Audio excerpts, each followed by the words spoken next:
जब दिल्ली में देश की सियासत के तीसरे मोर्चे के लिए दमदार सियासतदानों का जमावड़ा लग रहा था, तब कांग्रेस पार्टी के साथ साथ बीएसपी सुप्रीमो मायावती भी इस भीड़ से गायब थी। कांग्रेस पार्टी भारत जोड़ो यात्रा के जरिए देश भर में दम भर रही है, लेकिन उत्तर प्रदेश में एक सीट पर सिमट चुकी बहुजन समाज पार्टी के सामने राष्ट्रीय पार्टी का तमगा बचाने की भी चुनौती है। ऐसे में मायावती की मुरादें भी आगे आ रही हैं। उत्तर प्रदेश में नए साल में भले ही सर्द कड़ाके की पड़ने वाली है, लेकिन सियासत गरमाने जा रही है, क्योंकि एक तरफ जहां केसीआर से लेकर नीतीश कुमार, ममता बनर्जी से लेकर शरद पवार और अखिलेश से लेकर उद्धव ठाकरे लामबंद होकर बीजेपी के खिलाफ मैदान में उतरने का प्लान कर रहे हैं। ऐसे में इस गुट से मायावती का बाहर रहना कई सवाल खड़े कर रहे थे, लेकिन अब यूपी की सियासत में बड़े गठबंधन के सुगबुगाहट मिलने लगे हैं। 2024 के लोकसभा चुनाव के लिए नई सियासी बिसात बिछाई जा रही है।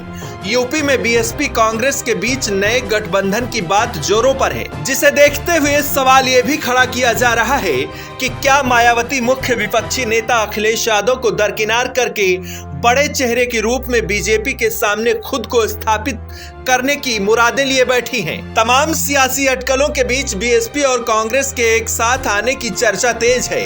वो इसलिए क्योंकि जौनपुर से बीएसपी सांसद श्याम सिंह यादव कांग्रेस की भारत जोड़ो यात्रा में शामिल होंगे।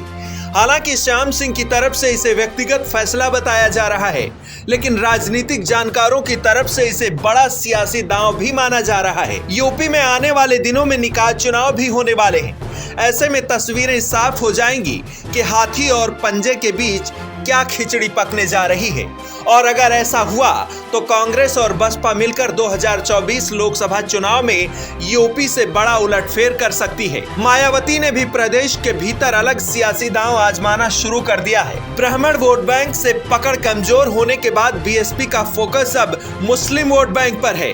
इसके लिए बीएसपी ने इमरान मसूद और गुड्डू जमाली जैसे चेहरों को आगे लाकर खड़ा कर दिया है। बीएसपी का दलित अति पिछड़ा कोर वोट बैंक है, जबकि कांग्रेस की पकड़ ब्राह्मण, ओबीसी और मुस्लिम वोट बैंक पर मानी जाती है। ऐसे में कांग्रेस के सहारे बीएसपी ब्राह्मण वोट बैंक साधने की जुगत लगाएगी। पश्चिमी यूपी से इमरान मसूद को जोड़कर बीएसपी सपा खेमे को बड़ी चोट पहुंचाने की तैयारी में है। 2022 के विधानसभा चुनाव में बीएसपी को मिली डैमेज से उभरने के लिए मायावती का ये नया दांव हो सकता है। कभी सत्ता के सिंहासन तक पहुंची बीएसपी 2022 के विधानसभा चुनाव में एक सीट तक आकर पहुंच गई। प्रदेश में बीएसपी का वोट परसेंट घटकर 12.8% के आसपास पहुंच गया। यूपी विधानसभा चुनाव में कांग्रेस पार्टी की भी खस्ता हालत रही। ऐसे में दोनों पार्टियां एक दूसरे के सहारे प्रदेश में अलग अलग वोट बैंक साधने की कोशिश करेंगी और 2024 की सियासी जंग में एक साथ जोर लगाएंगी। ये संभावना इसलिए भी लगाई जा रही है क्योंकि कांग्रेस अभी तक तीसरे महामोर्चे से दूर नजर आ रही है। ऐसे में पार्टी क्षेत्रीय छत्रप पर फोकस कर सकती है, जहां एक दूसरे के सहारे सत्ता के नजदीक पहुंचा जा सके। फिलहाल इन सुगबुगाहटों पर बीएसपी की तरफ से अभी कोई आधिकारिक ऐलान नहीं किया गया है, फिर भी बीएसपी ने इशारे जरूर साफ कर दिए हैं।